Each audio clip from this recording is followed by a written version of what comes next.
Bonjour, je suis Salomé Serrier, donc je suis étudiante dans l'école Kedge en Master 1 de marketing.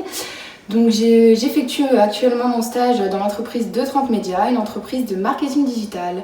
Donc suivez-moi, je vais tout vous expliquer. Voici notre espace de travail. Comme vous pouvez le voir, chez 230 Média, nous travaillons en open space.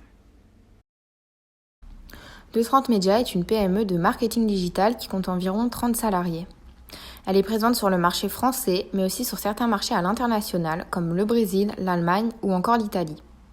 230 Média possède donc plusieurs sites internet. Elle en a un par pays ou même parfois plusieurs pour un seul pays. Tous les sites internet de l'entreprise ont un but commun: collecter et partager les meilleurs bons plans trouvés sur internet avec ses internautes afin de les faire économiser et gagner en pouvoir d'achat. Il peut s'agir de tests de produits gratuits, d'échantillons offerts ou encore de jeux concours. Les internautes peuvent s'inscrire sur les sites en remplissant un formulaire. Cela nous permet de collecter des données, comme par exemple l'email de l'internaute, pour pouvoir ensuite utiliser ces données pour la diffusion de nos newsletters, mais également pour des publicités de partenaires. 230 Média a deux sources de revenus. Tout d'abord, Google AdSense, qui nous rémunère en fonction de la quantité et de la qualité de trafic sur nos sites web, mais aussi nos partenaires qui nous rémunèrent pour la diffusion de leurs campagnes publicitaires. Chez 230 Média, il y a deux équipes. Tout d'abord, l'équipe Conquête, qui est en charge de conquérir de nouveaux internautes afin qu'ils s'inscrivent sur notre site web pour agrandir la base de données. Et l'équipe Fidélisation, qui est en charge de fidéliser les inscrits afin qu'ils reviennent sur le site et que la base de données soit responsive. Une fois par semaine, toute l'équipe se réunit autour d'un petit déjeuner convivial afin de débriefer sur ce qui s'est passé la semaine précédente et de définir les objectifs à atteindre.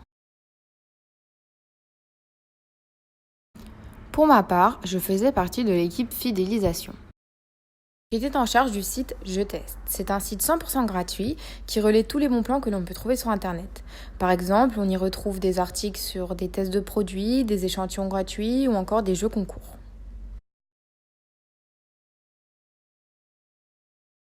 Tout d'abord, chaque jour, je recherchais des offres gratuites susceptibles de plaire aux internautes. Une fois les offres trouvées, je pouvais les retransmettre sur le site Je Teste en écrivant des articles. Je devais également créer et envoyer des newsletters afin d'informer les internautes inscrits des nouveautés mises en ligne. Lorsque ces personnes cliquent soit sur l'image, soit sur le bouton « Je le veux », elles sont directement redirigées sur le site, ce qui me permet de créer du trafic et donc des revenus AdSense. Je diffusais également des campagnes emailing de partenaires. C'était à moi de choisir quelle campagne je voulais envoyer et de négocier la rémunération. Une fois la campagne choisie, le partenaire m'envoyait par email le visuel. J'y ai ajouté les contraintes légales et je lui renvoyais un test. J'attendais ensuite sa validation afin de pouvoir envoyer l'email à mes internautes. En plus de mes tâches quotidiennes, ma mission était d'augmenter le trafic sur le site Je Teste afin d'améliorer ses revenus AdSense. En effet, Je Teste était un site qui n'était plus utilisé par l'entreprise depuis des mois et j'ai eu la responsabilité de le relancer. Tout d'abord, j'ai voulu donner une nouvelle image au site web en créant un nouveau logo plus moderne, aux couleurs plus claires et avec le signe de la main qui rappelle le côté digital. Ensuite, j'ai changé les couleurs du site afin qu'elles soient en accord avec le nouveau logo. J'ai choisi une couleur rose clair car 85% de mon trafic se compose de femmes, mais aussi du bleu marine pour avoir une couleur foncée et plus neutre. J'ai changé le nom des catégories du menu afin qu'il soit mieux organisé et que ce soit plus facile de naviguer pour les internautes. J'ai aussi ajouté le partage sur certains réseaux sociaux pour les articles. Lorsque les internautes s'inscrivent sur le site Je Teste, ils reçoivent un mail de bienvenue. Afin d'entamer une bonne relation avec l'internaute, j'ai décidé de mettre en place un cadeau virtuel pour toutes les inscriptions. Un e-book de recettes de smoothie détox. J'ai moi-même créé le e-book et choisi le sujet. Je trouvais l'idée des recettes de smoothie intéressante vu la période estivale qui approche. Cela permet tout d'abord de créer un bon début de relation, mais aussi de fidéliser l'internaute.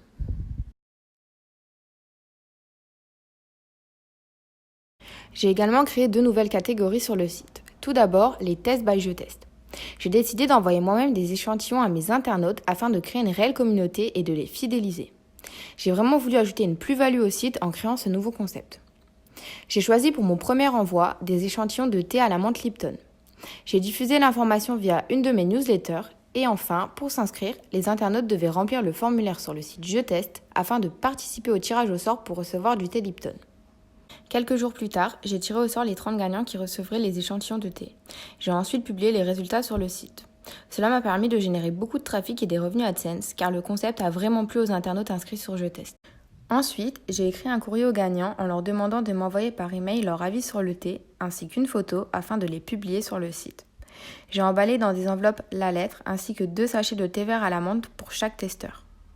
Cela permet d'apporter de la crédibilité au site Je Teste et de toujours renforcer l'esprit de communauté. Puis, je me suis rendue dans un bureau de poste afin d'envoyer les courriers aux testeurs sélectionnés. J'ai également créé la catégorie Vos avis afin que les internautes se sentent actifs, impliqués dans la vie du site et appartenant à une communauté. Dans cette catégorie, j'ai publié les témoignages des testeurs du thé Lipton ainsi que les photos qu'ils m'ont envoyées. Cela apporte beaucoup de crédibilité à Je Teste. J'ai également créé des sondages afin que les internautes puissent voter pour ce qu'ils préfèrent. Cela me permet de savoir ce qui leur plaît davantage. Par exemple, je leur ai demandé de voter pour choisir entre des tampons ou des serviettes hygiéniques pour le prochain envoi de Je Teste. Afin de connaître le résultat des actions que j'ai mises en place, j'ai comparé les revenus AdSense du mois de janvier et de mai 2019. Pour rappel, les revenus AdSense sont fournis par Google en fonction de la quantité et de la qualité du trafic sur un site web. Je remarque que le nombre de visites sur le site Je Teste a plus que doublé entre janvier et mai 2019. Grâce à certains outils, je peux savoir précisément d'où vient mon trafic. Ce sont donc bien mes actions qui ont permis d'avoir davantage de visites sur le site. Cette augmentation du trafic a permis une hausse considérable des revenus AdSense. En effet, ils ont été multipliés par 4. C'est largement au-dessus des résultats attendus, car on m'avait fixé l'objectif de les doubler entre janvier et mai 2019.